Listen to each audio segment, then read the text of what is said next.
Hello, traders. My name is Robert. I am a professional futures trader. I'm a day trader. I'm currently funded with Apex Trader Funding. This is not a video about that, but I just wanted to give you a little bit of background on who I am. This video is about something called tilt in trading. And it's something that you're not going to find a lot of videos on. You're not going to find, and what information that is out there about it, it's pretty few and far between. But it's something that's really important, and we need to talk about it. And I'm hoping that by me sharing some of this experience with you, it can help you to be a better trader and help you to become profitable if you're struggling with consistency, if you're struggling with trading in general. Because I don't have the statistics right here on hand, but we know that only like a small percentage of people actually turn this into a profession.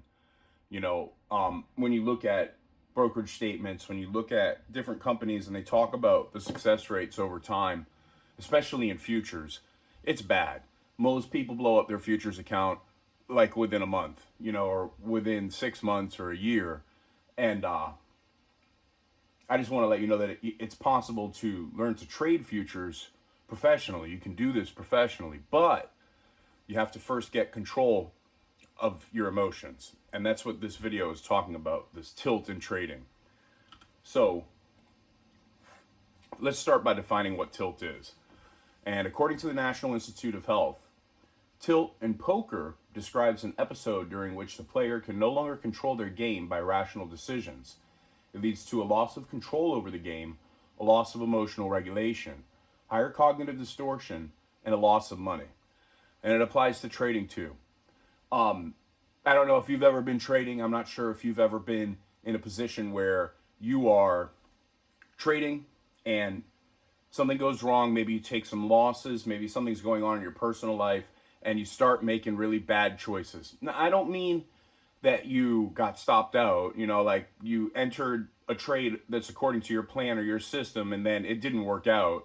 And now, that's part of trading. That happens. It's how we deal with that when it happens that determines whether or not you will be successful over the long term. So here's a slide on, this is what traders think they need. These are some of the things that when I started trading, these are some of the things that used to cross my mind that I believed were what I needed to be doing, when like the things that I was going to need in order to be successful, right? And these are just some examples, some things that I came up with off the top of my head. We've got a signal service. I thought if somebody else would just pick the trades for me, if I could just sign up to something and they would tell me what stocks to buy or when to buy them, and that would make me, be profitable if I could just follow somebody else's signals, right? Or maybe an indicator. That's another thing that traders think they need, is a strong indicator. There's all types of different indicators out there. There's, we've got MACDs and we've got the relative strength oscillators and all the different, there's all types of different things that you can look at. I don't use any of those things on my charts. You can see that I have no indicator. I do look at delta because I trade order flow, but I have no indicators. There's no thing on my screen that says buy or sell, or there's nothing like that. It doesn't exist. And the real truth about those kind of indicators is that while they do help in certain situations and in certain circumstances, they don't help all the time. You'll find that indicators that work really well in trending markets do really poorly in range markets. And indicators that do really well in range markets, well, they do poorly in trending markets. And if you're day trading, it could be a range day, it could be a trend day, it could consolidate within the day, it could trade, break out from the morning and go, it could break out in the morning, come back in and become a range day, it could consolidate all afternoon and then turn into a range day towards the end of the session. There's so many different, you can't rely on using one thing all the time. And for me, since I can't rely on using that one thing all the time, I don't want it on my screen at all, because I don't want it to be offering me any confusion or any more things to look at while I'm trading. I want to keep it as simple as I can, right? Here's more stuff: back testing, forward testing, Listen, I'm not saying that these things aren't important. They are important. But what I'm saying is that in the initial journey of a trader, and I'm speaking from my own personal experience here, but I've talked to a lot of traders over the time that I've been involved in doing this. And what I find is that, and this isn't just in trading, this is in life in general, and I'm going to talk to you about right now. I'm just going to stop right here in the middle of this and tell you this. We think we know what we need. Nobody comes into trading because they're not smart. Everybody that wants to do this is smart. In fact, some of the people that do this are bloody brilliant smart. It's not a requirement. You don't have to be a super genius. But I've never met anyone that trades or wants to trade or who is compelled to do this that's not intelligent. And I think the fact that we believe that we're smart, and we know that we are, on some level, we start tricking ourselves into thinking we know what we actually need. And the truth is that these things that I put on here, like low commissions, a golden system, if I could just find a system that worked, all the time. Or here's another one. If I just had more money, if I had more capital to trade with. That's another thing that traders think they need in the beginning, which you don't. I started trading with very small amount of money, and now I'm funded with Apex. So somebody else is putting up the funding for me to trade right now. So that's not even an issue, especially today. It used to be way harder. It's not so hard today to do that. Another thing, I used to think I needed a little bit of luck. If I could just get lucky, if I could just get a little bit lucky, then I would have enough, and then I would be able to. And it's all nonsense. You don't need a lot, especially in futures. A degree in finance or some type of upper level education. You do not need those things to trade. You don't. I understand that a lot of the places that employ traders and banks and institutions, and those people, yes, they all have degrees. If you're going to go down that route, you need a degree to get in the door. Being a good trader has nothing to do with where you went to school. It has nothing to do with how much education you have. You do have to get some education, but it's not education that you're going to get in college. It's not. You need to get with people that know how to trade so that they can teach you how to trade. And it's super, that's critical. It has nothing to do with where you went to school. The market doesn't care. The market doesn't care where you went to school, how much money you have or don't have. It doesn't care anything about any of that. It doesn't. If I have more knowledge about the market, more information, of course you need some to get started. You're going to need some. Knowing someone on the inside, that's another myth, is that you need to know somebody. Like, think about this. The person or the individuals who are actually have enough money to move the market. And that's a lot of money to move the market. Now, I trade the S&P future, so you have to have a bunch of money to move that market. We're not talking about some thinly traded penny stock. We're talking about like the futures market, with volumes that are just sometimes obscene. You may turn on and see 300,000, 400, 500,000 contracts have traded in this market. Session hasn't even started yet. Like a lot of contracts that are trading hands. Do you think you would know somebody that actually had, and if you did know them, let's just say you did. Let's just say you knew somebody was on, had some really, really deep pockets. Do you think they would tell you? They wouldn't. They wouldn't tell you. It's not in their best interest to let them. It's competitive. It's a very competitive market, very competitive space. And people aren't just offering that kind of information up to you, even if you knew them, which you don't. Paul Tudor Jones? Like, no, you don't. You don't know any of those people. Even if you're a really successful trader, you may never know any of those people. And it doesn't matter. You don't need to. You don't need to know anybody on the inside. And then there's this last one that I put as a blanket statement. Like, if I just had blank, then blank. If I just had more money, then I would be successful. If I just had more time, then I would be successful. Those are the kind of things that we say to ourselves and what we think we need. I need more education. I need a good system. I need, better commissions. Oh, the commissions are too high. That's why I'm failing. These are the kinds of things that people say. These are things I've said. And the truth is that they're not true. Those aren't the things that you really, really need. They aren't. This is what traders actually need. Self-awareness. You need self-awareness. You need self-awareness, self-awareness, self-awareness. You know, one of the most important things that I learned in my life before I came to trading, and now I have to exercise even more to get a better grasp on this, is I needed to get in touch with my feelings. I needed to understand what I thought, why I thought it. I needed to understand what kind of person I was. I know that sounds a little woo-woo or whatever. Don't care. That's what you need. An unwavering desire to improve on themselves emotionally, mentally, physically, and spiritually. Now, the last one probably is optional and spiritually. It is my path. It's what brought me into all this in the first place. But being able to improve on myself emotionally, mentally, and physically too, is super important, because if I don't have a desire to understand why I feel the way I feel, if I don't have a desire to understand why I act the way I act, this won't work. It won't. I can guarantee it won't work. That's why 95% of people fail trading. It's not because they didn't have a system. It's because they became all emotionally crazy during the trading day and blew up their account.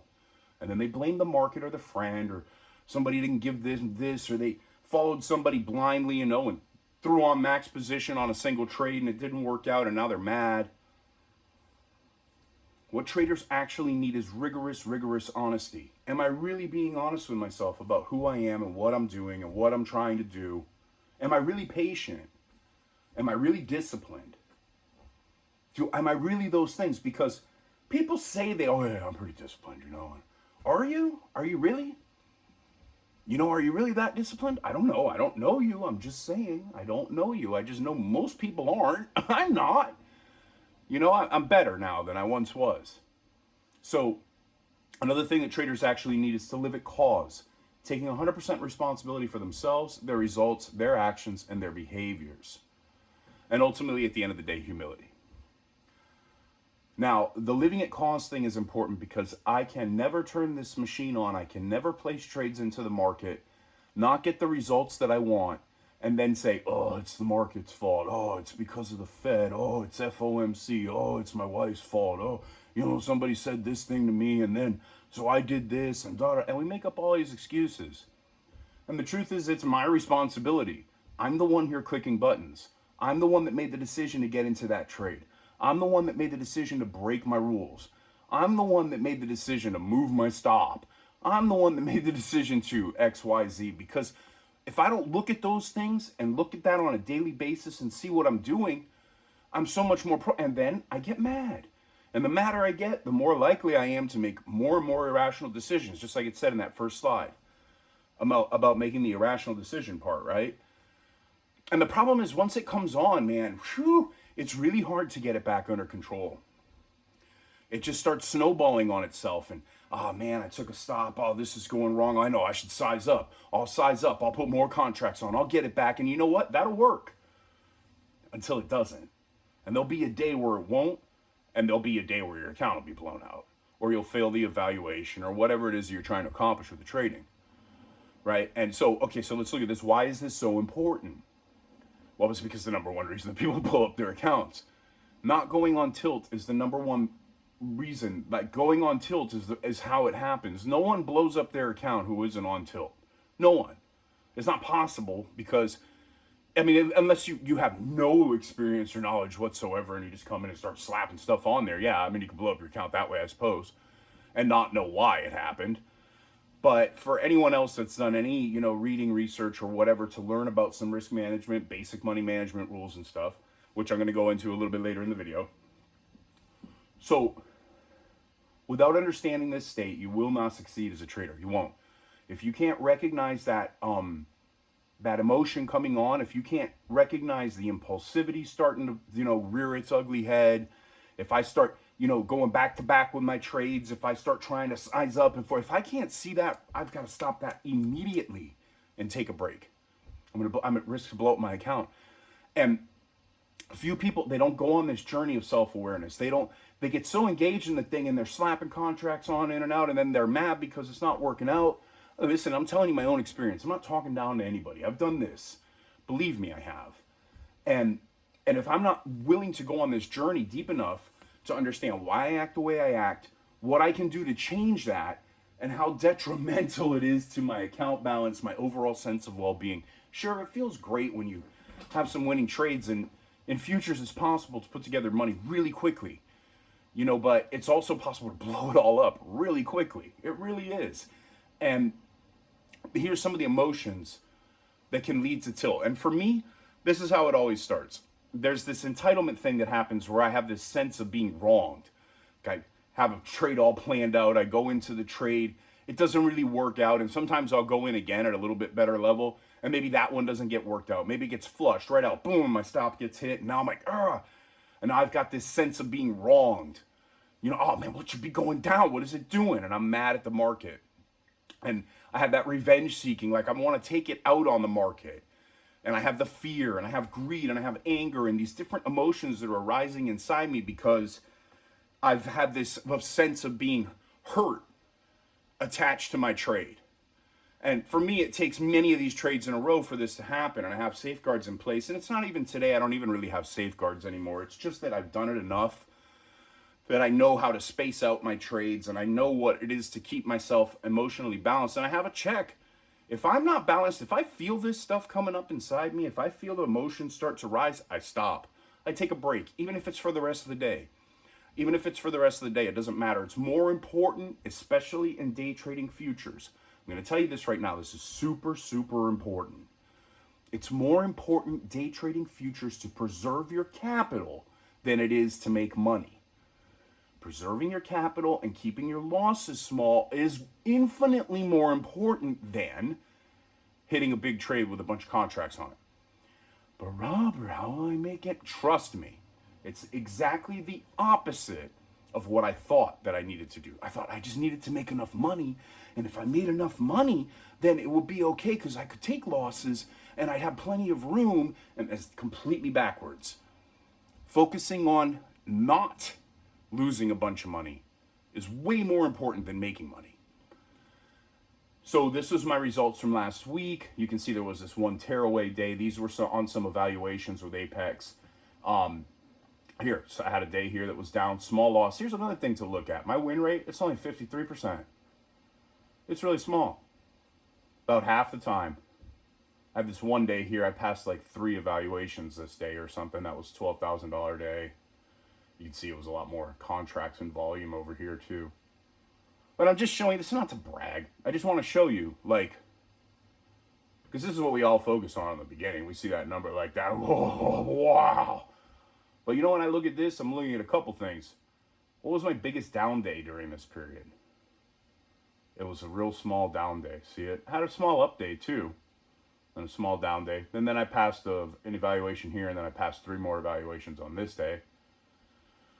So you can see, this is about me keeping my risk right more so than it is about that big day. That big day is a result of me keeping my emotions in check, trying to follow my plan to the best of my ability, not letting those emotions of revenge and fear and, all that impulsivity and stuff coming in, and keeping myself balanced and calm. And then this happens. You have no control over this. You don't know how much money you might make or not in a day. You just don't. All I can focus on is trying to keep my risk small and keep my emotional state right. That's important. So here's some of the reasons that people go on tilt. And you got not following a plan or system, taking consecutive losses, back-to-back losses. That's what can trigger me, is back-to-back losses, revenge trading, over trading, the gambling mentality, fear, uncertainty, doubt, self-sabotage ultimately, right? And that's some of the things that happen. And it all starts with a cognitive distortion. Something bad happens, we begin to make assumptions about the market, our ego kicks in, and we start doing just crazy stuff. Crazy stuff. I've gone on tilt from taking tons of losses, the feeling that I have to make it back, leveraging up, blowing out accounts. I've also gone on tilt by being in a position that I got out of for a profit, and then you watch the market continue in my direction, making me feel badly for missing the trade. In fact, this later scenario happens a lot. the fear of missing out, the sense of entitlement being wrong, the market, how it's so unfair. And then it leads to saying things like, this is important, saying things like, oh man, I shouldn't have sold it. I knew I should have held it. I never hold it. I always miss out, blah, blah, blah. And the truth is that and this is the next sentence, as if I actually knew what way the market was going to go or what it was going to do beforehand. Because when I'm shaming myself, which that's what that word should is, by the way, if I'm shaming myself and I'm telling myself, oh, I shouldn't have sold it. Oh, I knew I should have held it. Oh, why did I do that? Oh, I'm such an idiot. All that makes the assumption that, like, I actually know where the market's going to go. I don't know what's going to happen next. I don't. No one knows where the market's going to go. I mean, I trade things that hoping for, right? I trade setups that I'm looking for certain patterns in order flow at key levels to try to get involved in a trade. But when I put that trade on, I do not know if it's going to work or not.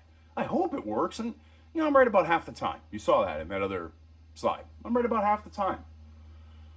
So if I don't actually know if it's going to work out or not, how on God's green earth would I know whether or not I should have sold it or held on to it? It's all silly nonsense. It's nonsense. It's a cognitive distortion. It's an assumption. It's not based in reality. It's the beginning of that irrational state that leads to tilt. Now, I'm not saying we don't all think those things, because we do. Of course I think those things. I have to tell you how many times I've been in a position and order flow's telling me, like, man, it's kind of weak. It's having a lot of trouble getting up to where I want it to go. So I get out, and the next thing you know, it rips another 20, 30 handles or whatever. That happens. It happens sometimes. But that's not a representation of my ability, or let's not say my ability as a trader. That's not a representation of my worth as a human being. It's crazy to think that way. It's insane. And I'm saying this because I've made all these mistakes, and some of this I still continue to do this day. I'm no better than anyone else. I'm not some kind of perfect trader. But what I do have is the self-awareness to understand. It's completely insane. Look, this is completely insane. It turns into a story of self-pity and a real victim mentality, blaming myself for decisions I've made, telling myself I can't do this, I'm not good enough. And then what happens? What happens while all this thinking over here about boo-hoo, poor me thing is going on?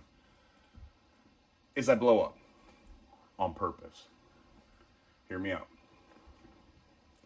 I size up trying to seek revenge, and I blow up the account on purpose. Why? So that I don't have to feel the pain anymore.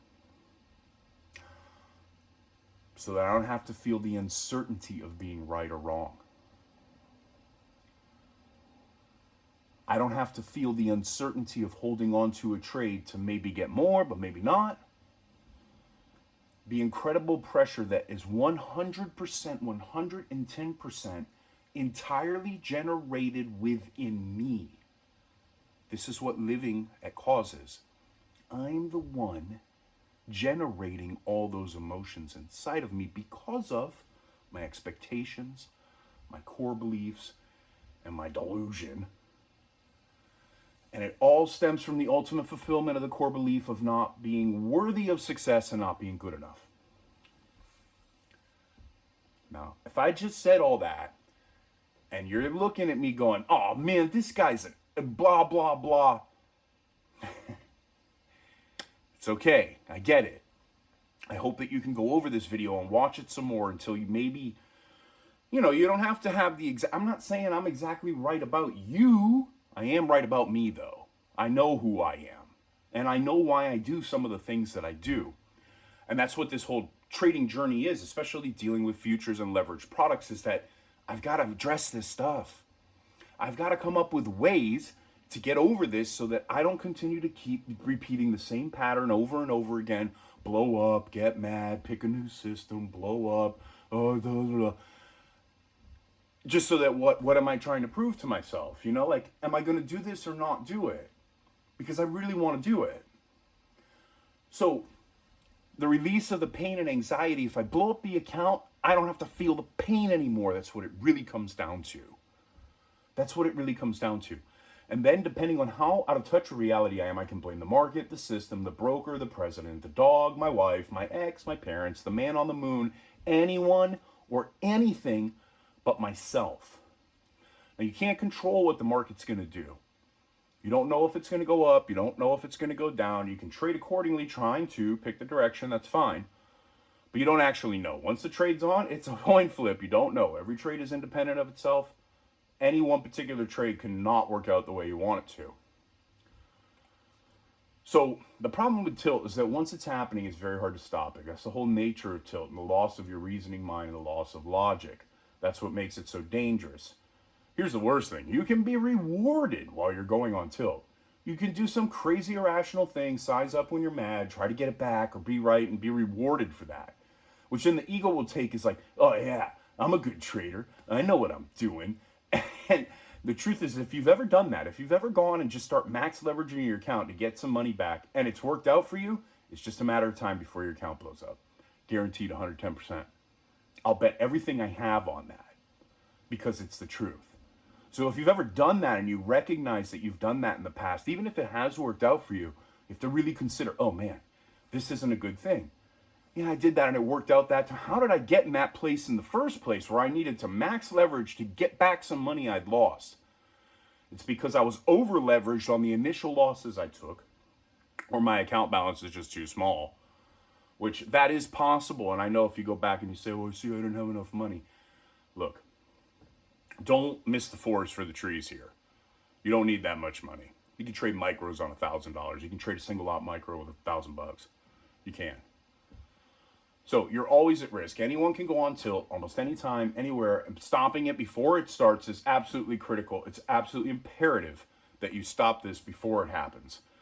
And some of the ways that we can go about doing that are to have daily, weekly, monthly stop losses.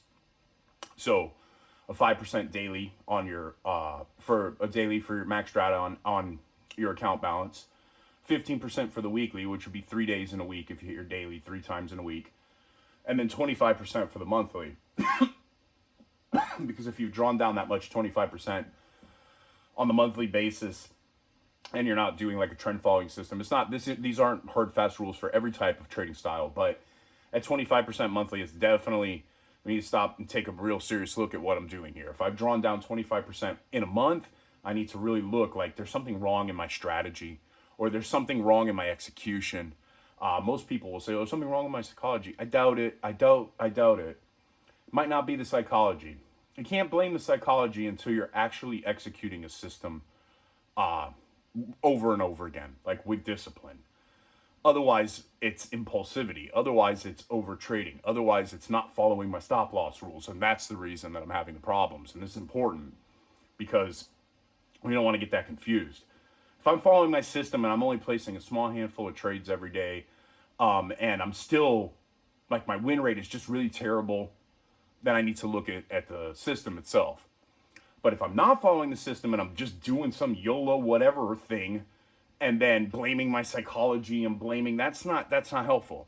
It's not really real. You have to have real data that you can look at. And the only way that you can get the real data is by executing on a strategy, like with consistency and discipline. So a max number of consecutive losing trades, regardless of the daily stop, like maybe you want to set it so like if I take 3 losses in a row on a session, I'm done for the day. That way you don't get to 4 and 5 and 6 and 7 and start getting madder and madder and do that thing, trying to size up and fix it. No, like maybe max number of consecutive losing trades, right? Also, it's important to define what trading hours and instruments that you're trading with. If you're going to trade during a certain, do you trade the New York session? Are you an overnight trader? Because regardless of what instrument, if you're trading, ES is the instrument that I trade, which is the SP futures. Regardless of which, regardless of which instrument you're trading, they behave differently at different times in the day. So you want to take that into consideration. And your strategy might work really well during market hours, like 9:30 to 11 Eastern is the peak when all the volume comes in. That's when my strategy does the best, is when there's a lot of volume.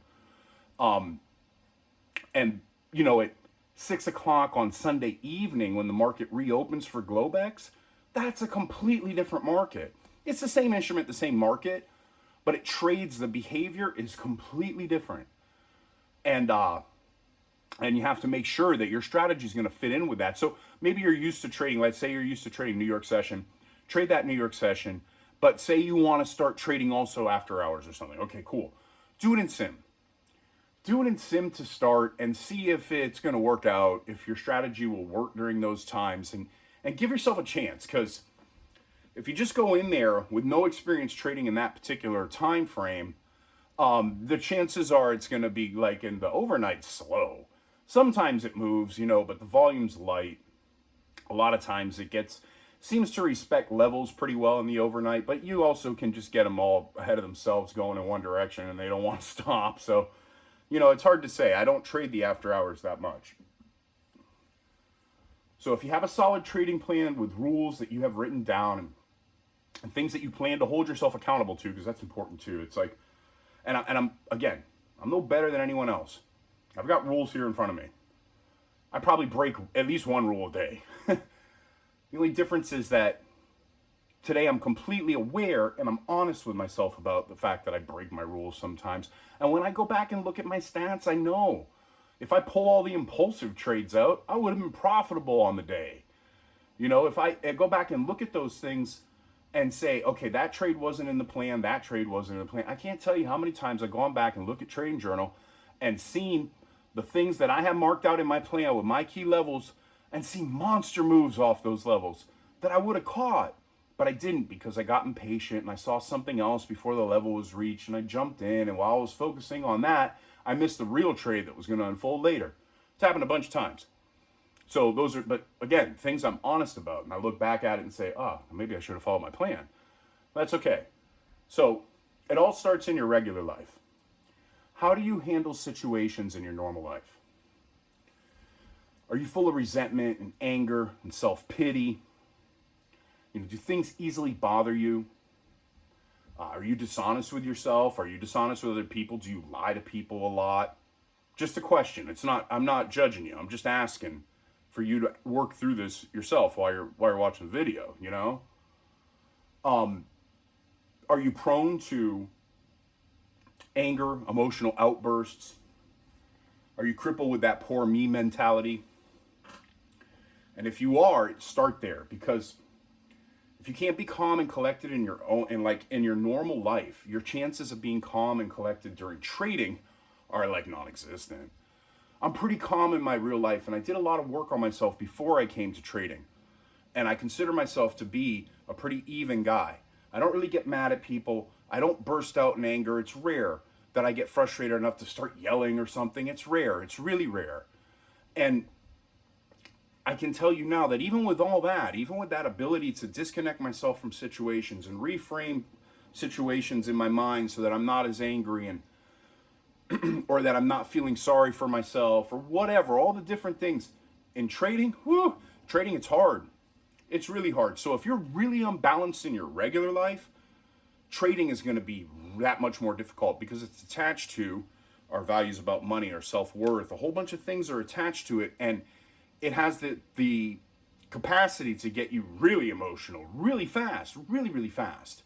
So, start with your general plan. Do you need a general plan, which relates to your trading rules in general, which can be things like your daily, your weekly, your monthly loss limits. And I do plan at some point, I'll do another video on risk reward and daily loss and everything is in as it relates to an account balance for trading futures. The maximum number of trades in a day, maximum number of losses in a row, maximum number of wins in a row. You can go tilt the other way too. You can become euphoric. You can become so excited. Oh my God, I'm making so much money, and just do some crazy nonsense. I've done that too. I know now today, and that one's not as bad for me as the losing one, but I've done the other way too, where I've just been up a stupid amount of money and given it all back by the end of the session because I just started gambling and making bad choices, The trading hours, this is very important. What hours of the day you plan to trade, and try to stick to that. And if you're not going to stick to that, trade in sim until you figure out a plan for those other hours in the day, the other hours. the instruments that you plan to trade. I personally only trade the S&P 500 futures. I know that's not the most popular thing, and if I continue to go with the YouTube channel past the point, I'll probably have to start trading the NQ, because that's what everybody loves, trading the NQ, and all retail trades NQ. But the big pros, they trade S&P. They also trade NQ, but S&P is where all the professional money is. So, and I don't say that in an arrogant way or anything. For me, it's much better. There's a lot more volume. There's a lot more liquidity. And I've been watching that market for a long time. And I know that market really well. NQ, not so much. It moves all over the place and makes me crazy. Here, I'm going to do a couple bonus things too. If you're watching, I've got my 5-minute timer. This helps me take a break between trades. When I close my trade out, I flip it over. That way I don't get right, or if I get stopped out, I flip it over. That way I don't get right back to back in a trade. This is important. It gives me a little bit of time. I also used to use it when I would start to see the setup I wanted, and I'd have that impulse to get in.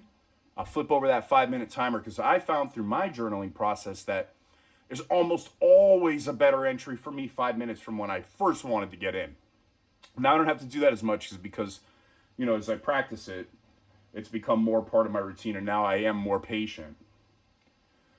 And then I have, it's kind of ironic, but they're poker chips.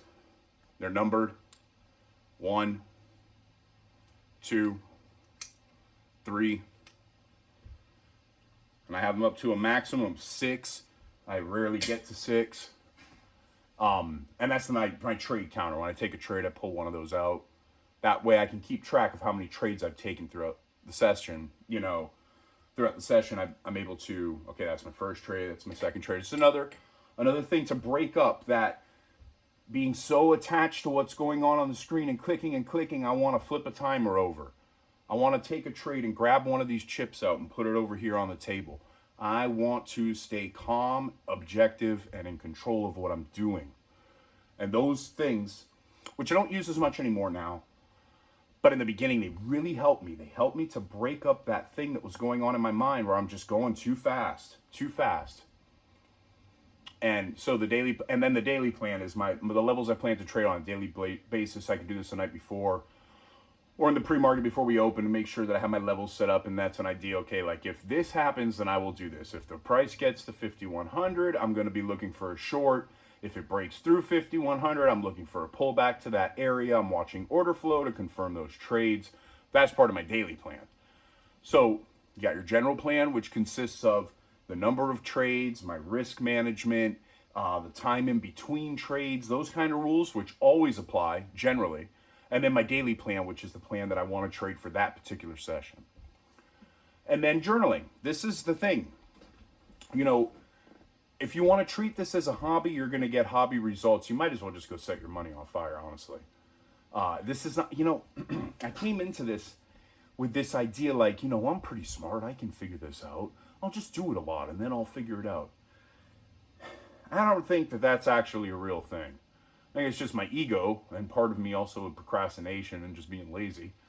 Until I started journaling my trades, until I started looking back on where I would enter, where I would exit, what I was thinking, what I was feeling, until I started doing that, my trading did not improve. It just didn't improve. And the stats on this is crazy. Only a super small percentage of people do this. They don't journal. And I don't know what they're hoping for. They're just hoping for the best, I guess. But if you got to think about this, like, is there any major business out there that's doing exceptionally well that doesn't have like accounting and doesn't have, of course they do. And if I want to be a professional trader and I want to have professional results and huge, you know, $12,000 days, I've got to journal. I've got to look back on what I did. And I want to be as detailed as possible, do it every day, regardless of how much I made or lost. Figure out, did I follow that daily plan? I'm going to trade these levels. And here, again, another thing. I don't know if I've ever perfectly followed my plan on any given trading day. I don't know if I actually have. I've taken trades that weren't in my plans. I've taken trades that were impulsive. I've done that. And I do that. It's not like I don't do that. I'm just so much more aware of it now because I journal. So I'm a lot less likely to do it. Unless, you know, something presents itself, and sometimes I'll take them and I'll be right. But I also just want to say it's not, you don't have to do any of this perfectly. You just have to do it.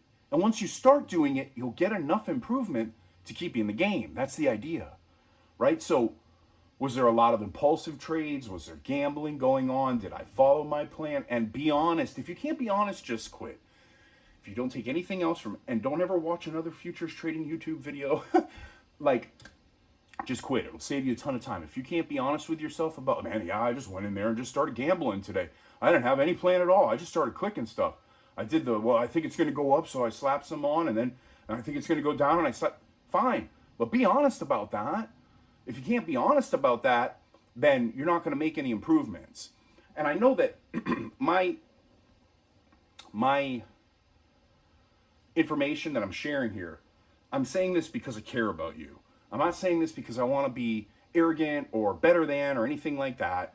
I only put the stuff in there with how much money I made in those days, which aren't real. Those were evaluation accounts to get more performance accounts with Apex, more funded accounts. So I think I'm up to 11, might be 12. I don't know. I'm trying to get 20, but I'm on the way there. And I can share more about why later on. But I just want you to do well.